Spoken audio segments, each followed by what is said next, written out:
Okay. So Imbalance Part 1 was really good by the standard of these comics, and we still really haven't gotten into the part that I remember really liking. Is it possible that this Part 2 completely chokes and fumbles the entire story like a lot of the other Part 2s in these comics have done? Yeah, I guess so, but with that one thing on the horizon coming in fast, I gotta assume that this one will at least be solid, right? Whatever, I'm ready to get hurt again, let's go. So we start right back up where we left off. Aang is only just returning from the chase scene that evolved into saving that guy from the falling cliff. He tells the gang the firebender was so pumped to be not dead, he gave up who hired him. 2 girls, one of which was a pretty nasty earthbender. Oh, that's weird. You didn't think it was pertinent to bring the guy back to the group and question him, Aang? He even just keeps calling him the firebender. You didn't even at least get his name? This is some pretty sloppy avataring. Anyway, the mystery now is, why are these girls angry with the factory? And not just Lao's factory, he says others were sabotaged last night as well. So here we go, he's back, Detective Sokka in the flesh. Classically, the attached magnifying glass is a bronze or gold color, but the comic shows it as gray. I know because I've looked at that hat more than probably anyone else on the planet. Also, Sokka name drops a cat gator here, which we've actually seen before. Anyone remember old Slim? Katara's getting some bad juju here, but Sokka and Aang are actually feeling kind of excited with the mystery. Aang even tells Lao the other factories exploding at the exact same time as his might be connected somehow. Great detective work, Aang. So now we get a bunch of shots of the gang interviewing victims, and Sokka doing some serious CSI. And I don't know if they're just standing in the dead epicenter of all of the blasts, but these shots really make it look like the explosions rocked way more of the town than just the factories. Aang was thinking it could have been one factory owner trying to do away with his competition, but none of the factories produce the same thing, so that doesn't make any sense. He can't find the connection. Sokka says it's obvious. All the factories were run by non-benders, and by looking at the damage, the attacks were done by benders. Sokka continues, saying that these factories had machines in them that did the tasks that only benders were able to do before. The motive is clear and the search has been narrowed. They're looking for a group of benders looking to actively oppress non-benders. Aang's like,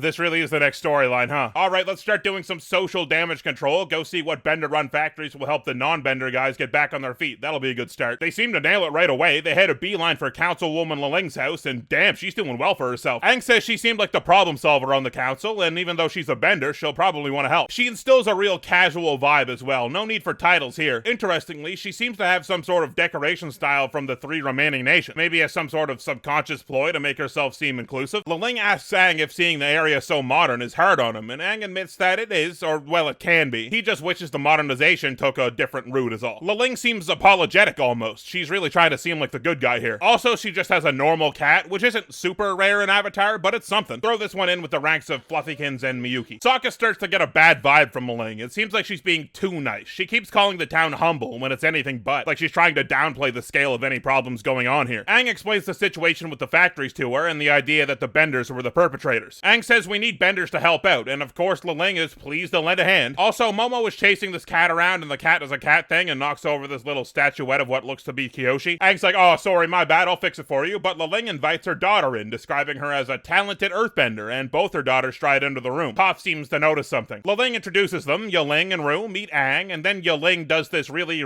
weird form of earthbending, where like steam comes off of it for some reason. Is she using like friction to cook it? What? Anyway, I guess she like magics the statue back together. Toph says, it's alright, which Yiling takes offense to. Looks like there's a good old bending showcase war brewing. Toph force pulls over this vase made of meteorite. This doesn't look much like a bending move, but whatever. Toph liquefies the meteorite, kind of the same feel like when Sokka gave her the meteor bracelet, I suppose, and makes her own little statue. Which blows Yiling's mind. I guess the knowledge of metal bending still isn't worldwide, even though this takes place years after the war. Which makes sense, it's still insanely rare. Katara asks Ru if she's an earthbender, and she says, nah, looking kinda down about it. But Liling seems supportive still, saying that she has other talents. Talents are still being shown off across the room as Toph continues to flaunt. She's like, yeah, it's pretty sweet, it's whatever. Hey, have you ever been up around the Lady Tian High Cliff? Yiling says, nah, but can you do more metal bending? And Toph's like, yeah, alright. Lovely visit and all, but we've got other benders to hopefully recruit to help, and a mystery that needs solving, etc, etc. Toph gets stopped by Yiling though, who begs her to teach her metal bending. Toph's a little apprehensive at first, but eventually agrees, since Yiling seems to be a pretty skilled earthbender in the first place. Ru asks her sister if she thinks that's a good idea, you know, fraternizing with the enemy, which is another word that only ever gets used for one thing. Yiling says chill out, Toph's a bender, she'll come around. Keep this on the down low though, she doesn't want her mother knowing about it, especially with some vague rally she mentions going on tomorrow. Ru once again seems downtrodden in this panel. It seems like her sister just did what she wanted over top of her, not taking her opinion into consideration. Does the problem of benders over non-benders extend to even this family dynamic? It seems like that's what they're getting at. Well, great detective work, guys. You found the 2 girls, one of which is a very skilled earthbender connected to a well-connected, wealthy bender that that will profit when non-bending factories are shut down. Just that easy, I guess. But Toph says Liling is involved somehow, and everyone acts surprised. Oh, I thought we were all on the same page here. It all fell right into your laps, and it still somehow flew over your heads. What are you doing, backflips? It would have been way cooler if this frame was just them all looking angry and saying that they all figured it out on their own from the clues given in that conversation. Would have made them feel, I don't know, seasoned? Just cool? Oh well. Toph explains that she felt those same footsteps running away from the factory explosion, and not only that, when she asked Liling about ever being near the cliff, she lied. And there's no good reason to lie about that unless she was doing some shady shit. Fucking give Toph the detective hat, Sokka. Aang only now thinks that, oh yeah, our only intel is that the dude was hired by 2 girls, one of which is a really good earthbender. Yeah, that should probably frame like all of your thinking when it comes to this mystery, since it's all you have to go off of. Toph says, yeah, now you're fucking getting it. And she's mad. That's the factory she's partnered with what got exploded. Toph says she's got it covered. She'll get some info out of Liling tomorrow when she teaches her metal bending wrong, as a joke. Toph says they're going home and taking an early night. She's got an early morning with that factory exploding bitch tomorrow. Damn, what the hell? Since when is Toph the leader of Team Avatar? She's solving the mystery, setting the plans, choosing when to call it a day, and give Toph the arrow tattoos. On the way back though, they're met with a giant eel hound, and also Suki. I'm more excited about the eel hound, but Sokka's more excited about Suki. Toph isn't excited about any of this. Another vague Toph-like Sokka hint. Maybe this will end up going somewhere. Sokka and Suki do some lovey-dovey stuff, saying some real putrid Valentine's card shit, and Toph's like, I gotta go, bro. Toph finds Satoru sitting in the wreckage of his factory, just doing a general lament, you know, saying, man, my shit was so bumping yesterday, now it's just a pile of scraps. Toph says, no worries, I'll put together your incredibly complex machine, even though I have no understanding of the design or engineering behind it. I know you're a metal bender, Toph, but I think you'll need, like, technical knowledge of the machine to do that. Satoru tells Toph he feels guilty for this destruction. Benders are attacking the factories because of the progress that he spearheaded. Toph tells him to give himself a break. Even without the machines, there wouldn't be enough work in Cranefish for everyone. People are just looking for someone to blame. I usually agree with Toph on most things. Her and I share similar mindset in most areas, and no, yeah, I think she's right here too. Fast forward to the next morning, Toph's purposely not teaching Liling metal bending. That's gotta be hilarious for her. Liling is getting frustrated, but Toph mentions that she tried teaching Aang, and not even the Avatar could get it. Which is actually something I've always liked about the extended media. The idea that Aang couldn't metal bend. Extending from the idea that earthbending would be the hardest for him, due to him being an airbender, I like the idea that the furthest reaches of advanced earthbending would still be, maybe not unobtainable to him, but so far beyond reach, it's almost not worth how long it would take to learn and not be any good at anyway. I think that's cool. Toph begins to ploy for information, and honestly, she does it well. She starts off by saying her and Liling are a lot alike, and then she kind of starts shit-talking Aang, saying that he was too pushy yesterday, letting it seem like her allegiances aren't so set in stone. Then she compliments Liling while raising a sandcastle that looks just like her home, hoping to drop any defenses that Liling might still have. And then the dagger. She offhandedly mentions that she wouldn't mind the machines being broken for a while if it means that skilled benders get work. Wow, Toph really just did some 10th level mind game shit, and I think she's got her. Liling asks if her and Aang are close. It's fucking easy for guys like Toph. Toph says, nah, I hang out with Aang because he gets a free ride wherever he goes, but he's a little, you know, and Liling finishes soft. Toph says she's got it, took the words right out of her mouth. Liling has been totally outfoxed. She starts talking about this rally going on tonight. Benders looking to reinstate the, quote, natural order with benders on top. Toph says, yeah, I'll come, and Liling hands out the password like it's nothing. Wow, this scene was great. I like the many underhanded tactics Toph used to fool her. It was a slow build-up, like they were actually breaking down each other's walls as they came to common ground, but of course we know it's all a game to Toph. It's good, it doesn't make Liling seem stupid or gullible. Man, why isn't Toph the main character of this show? Toph busts into HQ, just utterly stoked on herself. It was fucking light work, she says. I was in and out of her head so fast, I was like a ghost whisper. Toph's all about busting into the rally tonight and taking care of business, but her more level-headed or whatever friends say, wait, no, we should think this out. Katara says we can't arrest Liling without proof of wrongdoing, so Sokka says Toph will go to the meeting with Liling and the rest of them will all sneak in disguises to gather info. Toph's mad there's no guarantee of violence, but the room agrees it's a good plan, so she's outvoted. It's the Sokka dress-up chapter, by the way. First the detective hat, now he's got the Wang Fire beard out. Does he just carry this stuff everywhere he goes? The comic implies yes, weird. It doesn't really seem like he's ever carrying a bag anymore. So it's rally time, put on your rally caps, and here's something I really don't like. Aang's disguise makes him look exactly like Spike Spiegel from Cowboy Bebop. Now, in the original run of Avatar, there were these odd references here and there to real-world things. The boulder is just Dwayne, Earth Rumble in general is a reference to professional wrestling, but things were kept vague enough so that it didn't rub your face in it. The boulder wasn't just The Rock, Earth Rumble wasn't just WWE. There were even those anime references in Nightmares and Daydreams, but Aang's outfits were so vague and muddled and over-designed. When I asked people what characters they were supposed to be, I got like 10 different answers for each. There was a bit of decorum to it, you know? It was saying we like anime, but no one gets a direct shout-out. We're a little cooler than that. But with this, Aang is just dressed up like anime character Spike Spiegel Spiegel, and it's just a little sigh-inducing. Avatar paid homage to anime, yes, but it didn't have Aang jump out to fight Dream Ozai dressed up exactly like Goku, right? You know what I mean? Avatar seems like it should be a little higher caliber than to just have a direct visual reference to another show with no twist to it or anything. Okay, putting my nerd rage aside, Toph meets up with Liling for the rally, and the rest of the crew isn't far behind. The password is, classically, Imbalance. Haha, they said the thing. Weird though, you'd think there would be a little, hey, do some bending or something for me to prove you're a bender test at the door too.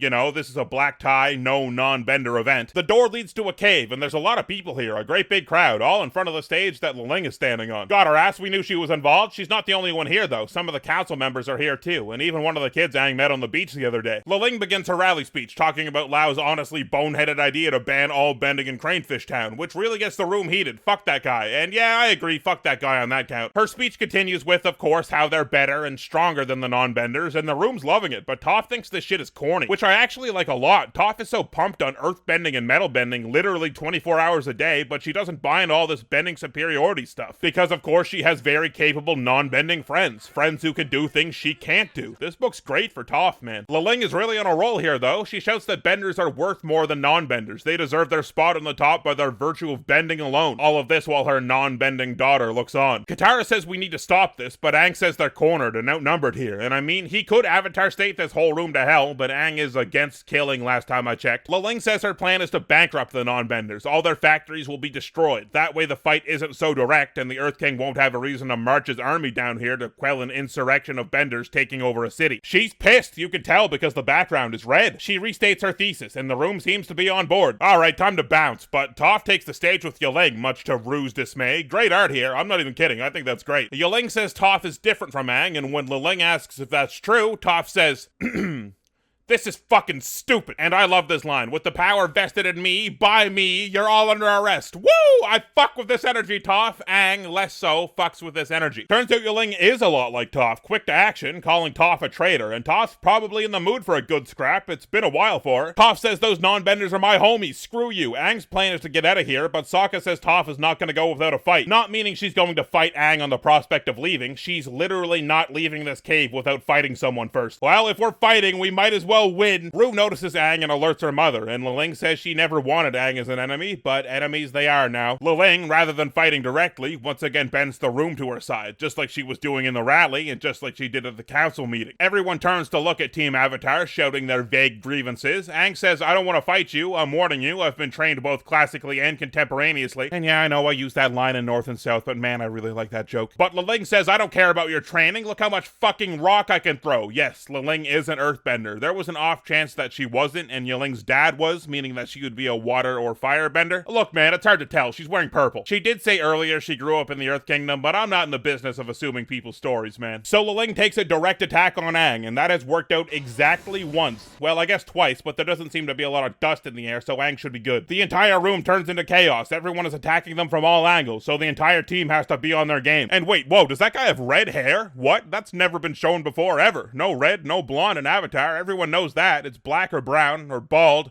or gray, I guess. Alright, just jot that down with lightning not being lethal in the canon list. Red hair, got it. Back at Earth Rumble 7, Toph and Liling are trading barbs and trading blows. Liling calls Toph a terrible teacher, but Toph says she's actually a great teacher. She taught a bunch of total screw-ups how to metal bend. Liling just can't do it because she sucks at this. Liling says that she's better than Toph, but Toph, for some reason, is unconvinced. They are literally going to box. Definitely couldn't have got away with this in the show. There's no punching allowed over there. They clash a lot like the Azula Zuko fire punch, and they both get dummied. Toph literally bounces to Aang and Katara's feet. Liling is equally ragdolled and lands hard as well. Her sister picks her up, but when they look up, it turns out she went flying to Suki and Sokka's feet. Sokka points out the obvious. Rue, what the fuck, man? Your mom is targeting people like us. How can you just sit there and take it? But Liling doesn't let her get a word in. She's quickly chi-blocked by Suki, though. Yeah, now who's a non-bender, you high and mighty little so-and-so? Liling can't help but notice the fight isn't going very well, despite their overwhelming numerical advantage. Some real you are clearly outmatched shit. She sends the entirety of Team Avatar flying, Liling. What? Toph? Aang? Didn't see that one coming? Liling realizes her goose is cooked, but she's not gonna let her daughters get captured too, so she opens up an escape route for them. She says they'll find another way to get rid of the non-benders, but none of it matters if they all get caught, so the girls take off while their mother stays to face the music. But screw it, I guess. She's not going down without a fight. She's gonna bring the whole cave down on top of them. An air blast from Aang, another endurance test with holding something up for Toph, and some more chi blocking from Suki, and Liling is thoroughly dealt with. She's in our custody, but does this really accomplish anything? Sure, she's the leader of a big group of these people, but surely you've just galvanized them further. Ru and Liling make their way through the back alleys, and Liling is really rattled about being chi blocked. She bases her whole life and self-image around her bending, so having it stripped away has to be chilling, honestly. Liling, panicking, worries that her bending won't come back at all, and says that she'll be just like her sister if it doesn't, which Ru is visually furious to hear. It's clear that this idea that she's a second-class family member is getting to her, and these small comments here and there probably aren't something new to her. The gang has Liling locked up, but now comes the issue of what to do with her. They're not really a governing body or anything. They don't really have any authority over Cranefish Town. Sokka says sure, it's a big dub to get her locked up, but Cranefish Town is still filled with people that share her ideologies. This doesn't really solve anything. Toph says she's got an idea, one that would really put these bending supremacists on notice. Make an example of her. Take her bending away. Oh, shit. And that's where we close it out. Kind of a banger cliffhanger, TBH, NGL. I think this was another really good chapter. Once again, the writing was super tight. We didn't cover a lot of ground, really. There was only 3 or 4 scenes in the entire book, but all of those scenes were really interesting and paced really well. The only small gripe I have is, like I mentioned, I kind of wish the gang caught on to Liling individually and just kept a cool head. That would have been neat. But other than that, I don't have too many complaints. An awesome chapter for Toph. She was the main character. She gets a lot of great characterization in that she's a lot like the villain. She thinks bending is the coolest thing in the world, and she knows she's one of the best to ever do it. But that doesn't mean to her she's better, like, as a person than anyone else. You could easily see Toph at maybe some point in her life having the opposite opinion if she wasn't around the people she surrounded herself with. So it's cool to see her take such a staunch stance. No one else really gets a spotlight. Even Aang kind of feels like he's in the background, but like I said last time, I don't mind that so much. The focus this time is on the problem and not so much how our characters themselves internally are dealing with the problem, which can also work as long as you have characters that are already really developed, and I think it is working. We finally get to the big moral dilemma too, Aang being able to take someone's bending. For some reason I thought it got brought up way earlier in the story, but I guess not. I'm really into how that plays into the overall question and theme of the book, but since it's introduced on actually the last page of this chapter, we'll save the discussion until next time. Patreon shoutouts. If you want to see 2 brand new videos from me, you can support me on Patreon for just a few bucks. Link, as always, is in the description below the video. Biggest shoutouts of all go to my top patrons, Agent Rhino, who entered a Street Fighter tournament and lost, but won the resulting real-life street fighting tournament easily. Arrow Falcon Green, who can make tea out of anything, but making tea out of tea results in some damage to the old space-time continuum thing. Diff Misher Von PTA, who had a chair thrown at them once, but they did a perfectly timed flip to sit in it as it tumbled through the air. Omega Fighter, who has a symbiotic relationship with the frog. The frog deals with the flies, and he deals with the strange bipedal elk creature that hangs around the pond. Sean Martin, who has a pen pal named Sean Martian from Mars. Stephanie Riches, who was the only person to ever get a speeding ticket on the Autobahn on a bicycle. Thomas Lautenbach, who was an international spy for 4 separate countries.